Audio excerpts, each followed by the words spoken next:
Hello বন্ধুরা, আমি অনু। Update with অনু চ্যানেলে তোমাদের স্বাগত। আমি চলে এসেছি কথা সিরিয়ালের আপডেট নিয়ে। কথা সিরিয়ালে দেখা যাচ্ছে তিলককে আদালতে যখনই তুলবে তখন প্রান্তিকের ভাড়া করা গুন্ডা তাকে ইঞ্জেকশন পুশ করে একদম প্যারালাইজড করে দেয়।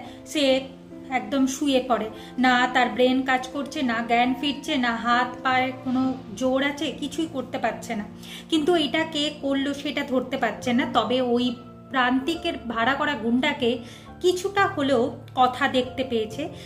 সে উকিলের বেশে এসেছিল আর তার হাতে একটা ইঞ্জেকশন ছিল। যাই হোক, এখন তিলককে হসপিটালে নিয়ে গেছে, অ্যাডমিট করা হয়েছে। সেখানে ডাক্তার বলেছে যে খুব বিষাক্ত কোনো ওষুধ গেছে শরীরে, যেটা গিয়ে পুরো বডিটাকে প্যারালাইজড করে দিয়েছে, কোনো কিছু কাজ করছে না। তাই ওই জ্ঞান ফিরতে বা সেন্স ফিরতে ওনার একটু সময় লাগবে। কিন্তু প্র্যাটি বলে যে এখানে এখন থেকে তো লাভ নেই, আমাদের বাদ বাকিটা বাড়িতে গিয়ে প্ল্যান করতে হবে। কিন্তু কথা ওখান থেকে কোনোভাবেই সরবে না। কথা বলে কোনো না কোনোভাবে তো জ্ঞান তো ফিরে আসতেই পারে, তখন আমাকে জানতেই হবে যে কিরিটের পাথর দুটো কোথায় আছে। তাই কোনোভাবেই কথা যাবে না বাড়িতে, আর কথার সাথে তো একজনকে থাকতে হবে, তাই এভি কথার সাথে থেকে যায়। অন্যদিকে প্রান্তিক, চিত্রা আর ম্যান্ডি মিলে ভাবছে যে কিভাবে কথা এভির ক্ষতি করবে। আর চিত্রা বলছে তিলককে সরিয়ে দিতে, যেন সারা জীবনের মতো তিলক শেষ হয়ে যায়। তবে প্রান্তিক বলে তিলকের যা অবস্থা হয়েছে তিলক আর মুখ খুলতে পারবে না। ম্যান্ডি বলে তিলকের মতো অবস্থা কথার কবে করবে প্রান্তিক। প্রান্তিক বলে হুটহাট করে করলে চলবে না, প্ল্যান করে আমাদের পথে নামতে হবে।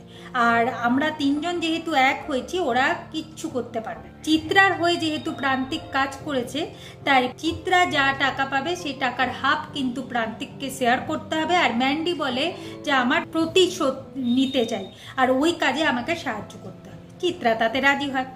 এরপর দেখা যাচ্ছে তিলকের কাছেই তো কথা এভি আছে, তবে ওর মনিটরে আওয়াজ হচ্ছিল শুনে এখন কথা তিলকের রুমে আসে।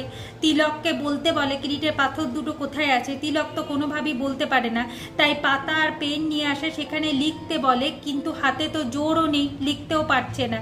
এর মধ্যেই চিত্রা নার্স হয়ে তিলকের সেবা করতে এসছে। তবে ব্যান্ডেজ, ওষুধ এগুলো চিত্রার হাত থেকে পড়ে যায়। তুলতে গিয়ে চিত্রার আংটিটা কথার চোখে পড়ে, আর ওই আংটিটা কথার খুব চেনা।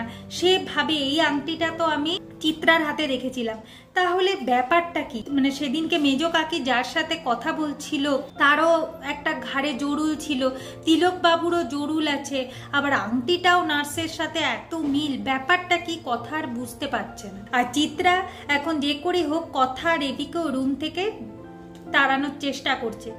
আগামী পর্বে দেখা যাচ্ছে যে প্র্যাটি উইটনেস ফর্ম এনে এভিকে বলে সাইন করতে, কিন্তু পেনে তো কালি নেই, রিফিল বার করে করে দেখছে। ঠিক সেই সময় প্র্যাটি আর আক্কির একটা মজার কথা বলে যে যখন পরীক্ষা হতো তখন নাকি অনেকে আবার টুকলি করে আনতো, তাও আবার ওই পেনের মধ্যে ঢুকিয়ে নিয়ে আসতো। যেটা শুনে কথার মাথা খোলে। সে বলে আরে এইটা তো আমাদের কারোর মাথায় আসেনি, কিরিটের পাথর দুটো তো গোপাল ঠাকুরের বাঁশিতেও থাকতে পারে, ওটা আমাদেরকে চেক করতে হবে। এভাবে আজকের পর্বটা শেষ হয়ে যাচ্ছে। আশা করি আজকের পর্বটা তোমাদের ভালো লাগবে। ভিডিওটা দেখবার জন্য আর আপডেট উইথ অনু চ্যানেলের পাশে থাকবার জন্য অসংখ্য ধন্যবাদ।